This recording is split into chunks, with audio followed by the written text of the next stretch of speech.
बाद आए हुए हैं। जीआई लाइन समरसेबल फंसा हुआ है 300 फीट। काम चालू हो गया है। जिस भाई को अगर समरसेबल फंसा हुआ है बोरिंग में, उस कृपया करके संपर्क करें। किसी प्रकार की बोरिंग में जटिल से जटिल कार्य के लिए संपर्क करें।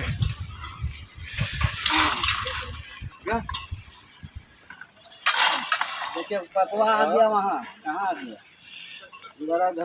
खींच लिया सब। कहाँ किसी प्रकार की अगर बोरिंग में समस्या है तो कृपया संपर्क करें।